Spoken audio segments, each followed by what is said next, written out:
उत्तर प्रदेश में 9 विधानसभा की सीटों पर उपचुनाव होना है और प्रदेश की तमाम पार्टियों के बीच आरोप प्रत्यारोप जारी है। जहां योगी जी ने नारा लगा दिया कि बटेंगे तो कटेंगे, तो वहीं पर अखिलेश यादव जी ने नारा लगा दिया जुड़ेंगे तो जीतेंगे। और साथियों, आज बहन कुमारी मायावती जी ने एक नारा और लगा दिया है जो आपको जानना बेहद जरूरी है। वह साथियों, इस बार बहुजन समाज पार्टी की उपचुनाव में एंट्री को लेकर समाजवादी पार्टी व बीजेपी दोनों टेंशन में है। इसको लेकर बहन कुमारी मायावती ने अपना बयान भी जारी कर दिया है। आपको बताऊंगा बहन जी का वो बयान, जिस बयान में मायावती जी ने समाजवादी पार्टी व योगी महाराज पर प्रहार बोला है, कड़ा हमला बोला है, और जो एक काम बीजेपी सरकार करने जा रही है उसको लेकर आज बहन जी ने साथियों ऐसी बात बोल दी जो आपको जानना बेहद जरूरी है। आपको बताऊंगा विस्तार से, लेकिन उससे पहले मैं आपको बताऊं भीम आर्मी को लेकर साथियों एक खबर है। भीम आर्मी प्रमुख चंद्रशेखर आजाद रावण दिल्ली से कानपुर जा रहे थे वंदे भारत ट्रेन से, और उसी समय सफर के दौरान वंदे भारत ट्रेन पर पथराव हो जाता है। यानी कि जहां पर चंद्रशेखर रावण बैठे हुए थे, खास तौर से साथियों उसी बोगी के ऊपर हमला किया जाता है। इसको लेकर चंद्रशेखर रावण ने अपना बयान भी जारी किया है। वो बयान क्या है पहले आप वो भी जान लीजिए। आज सुबह में वंदे भारत ट्रेन से दिल्ली से कानपुर यात्रा कर रहा था। सुबह लगभग 7:15 बजे ट्रेन जैसे ही बुलंदशहर जिले के कमालपुर स्टेशन को पार किया, तभी बाहर से किसी असामाजिक तत्व ने पत्थर फेंके, जिससे मेरे से 2 सीट आगे बैठे यात्री के पास का शीशा चकनाचूर हो गया। इस घटना से मैं हतप्रभ हूँ और स्तब्ध रह गया। इस घटना से न केवल सरकारी संपत्ति को क्षति पहुंची, बल्कि यात्रियों की सुरक्षा पर भी सवाल खड़ा हुआ है। ऐसी घटनाएं निंदनीय है और किसी भी कीमत पर स्वीकार नहीं की जा सकती। एक रिपोर्ट के अनुसार वर्ष 2022 में ऐसी घटनाओं का आंकड़ा लगभग 1503 तक पहुंच गया था, जिससे रेलवे को करोड़ों रुपए का नुकसान भी हुआ। यह आंकड़ा सोचने पर मजबूर करता है कि आखिर इस तरह की घटनाएं बार बार क्यों हो रही है। ट्रेन पर पथराव से न केवल संपत्ति को क्षति पहुंचती है, बल्कि यह यात्रियों के लिए जानलेवा भी साबित हो सकता है। चंद्रशेखर रावण का ट्वीट तो काफी लंबा चौड़ा है। चंद्रशेखर रावण के ऊपर पहले भी कई बार जानलेवा हमला हो चुके हैं। क्या कहीं यह हमला किसी प्रकार की किसी की साजिश तो नहीं? ये साथियों आपको जवाब देना है।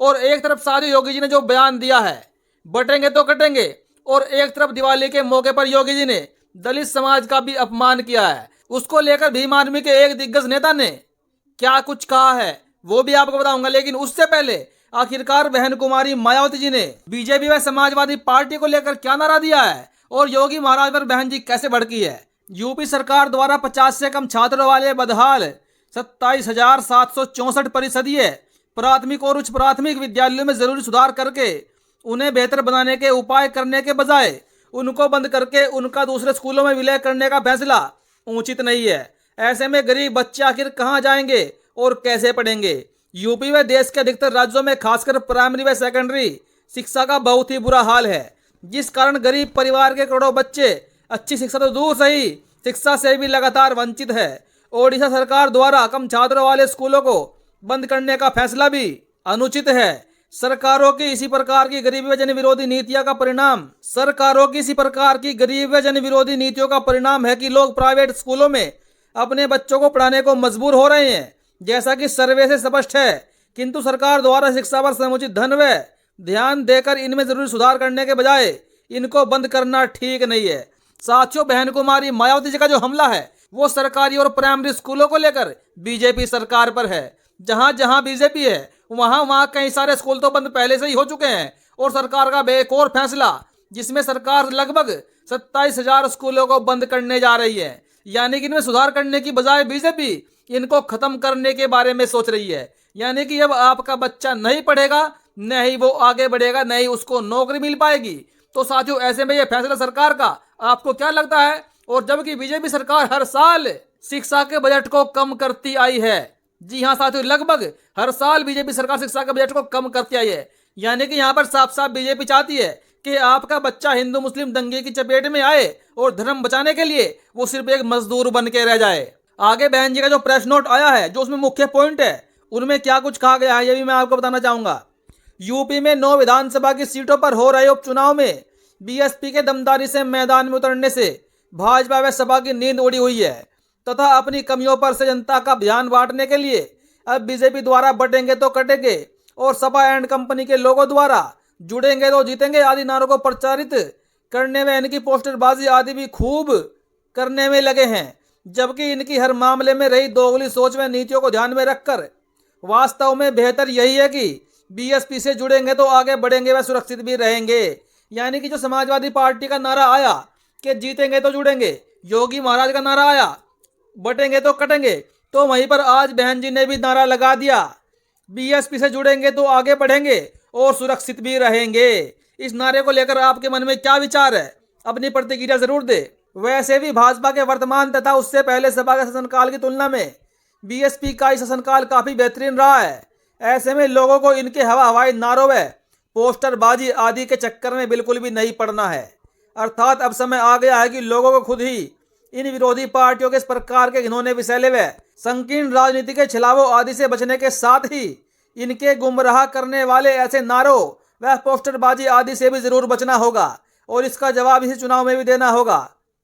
इसके अलावा यूपी के उपचुनाव के साथ साथ देश में झारखंड व महाराष्ट्र प्रदेश में हो रहे विधानसभा चुनाव में बीजेपी व कांग्रेस का बना गठबंधन पूर्व में हुए चुनावों में जारी किए इनके अपने अपने चुनावी घोषणा पत्रों को लागू नहीं कर पाने को लेकर वे एक दूसरे पर काफी आरोप प्रत्यारोप लगा रहे हैं। जबकि इस मामले में ये सभी पार्टियां एक ही थाली के चट्टे बट्टे हैं, जिनके बहकावे में इस बार यहाँ की जनता को कतई भी नहीं आना और बीएसपी को जिताना है। और अब तो इस मामले में कर्नाटक की कांग्रेस सरकार की पोल खुद उनकी ही पार्टी के राष्ट्रीय अध्यक्ष खोल रहे हैं और इसलिए ऐसी सभी पार्टियों पर अब जनता को कतई भी विश्वास नहीं करना है। साथ ही महाराष्ट्र में अरविंद सावंत द्वारा एक महिला के लिए अभद्र, अमानवीय, शर्मनाक व निंदनीय भाषा का इस्तेमाल किया गया है, उसे सरकार को हल्के में न लेकर बल्कि अति गंभीरता से लेते हुए उसके विरुद्ध सख्त कानूनी कार्रवाई करनी चाहिए, जो यह बहुत जरूरी है। और अब साथियों मैं आपको बताना चाहूंगा कि आखिरकार भीम आर्मी के एक नेता, आर्य समाज पार्टी के एक नेता ओम सुधा ने योगी के बयान को लेकर क्या कुछ कहा है। आप जानते हैं कि योगी जी ने दिवाली के मौके पर हरिजन शब्द का इस्तेमाल करके पूरे देश के दलितों का, SC ST का अपमान किया है। यानी कि जिस शब्द को सुप्रीम कोर्ट ने 1982 में ही बैन कर दिया था, जिसको असंवैधानिक बता दिया था कि यह शब्द असंवैधानिक है, और एक महत्वपूर्ण ओहदे पर बैठे हुए उत्तर प्रदेश के CM योगी महाराज ने ऐसे शब्द का इस्तेमाल किया, ऑन कैमरा हरिजन बस्ती नाम का इस्तेमाल किया। तो इसको लेकर भीम आर्मी के एक नेता ने कहा कि अगर हम दलित हरिजन हैं, भगवान की औलाद है, तो क्या बाकी सब सुअर की औलाद है? ये बातें साथियों उन्होंने कही ओम सुधा ने। आप इस वीडियो को देख सकते हैं। अब पहला सवाल यही है, क्या कारण है कि हरिजन शब्द जिसको हरि और जन यानी भगवान के औलाद, भगवान के वंशज आपको कहा जा रहा है, तो इसमें दिक्कत कहाँ आ रही है, क्या परेशानी हो रही है? नहीं, सबसे पहला तो ये कि अगर हम लोगों को हरिजन कहा जाता है, शब्द पहले असंवैधानिक है। अगर हम लोगों को असंवैधानिक शब्द का प्रयोग करके बुलाया जा रहा है, इसका मतलब हमको गाली दिया जा रहा है। आप हमको कह रहे हैं हरिजन हैं यानी भगवान की औलाद हैं, तो बाकी सब क्या सुअर की औलाद हैं? और हम ही लोग भगवान की औलाद हैं, तो बाकी सब सुअर की औलाद हुए, कुत्ते की औलाद हुए, हम तो भगवान के औलाद हैं। तो ये कहकर असंवैधानिक शब्द का प्रयोग करके हमको गाली क्यों दिया जा रहा है? दूसरी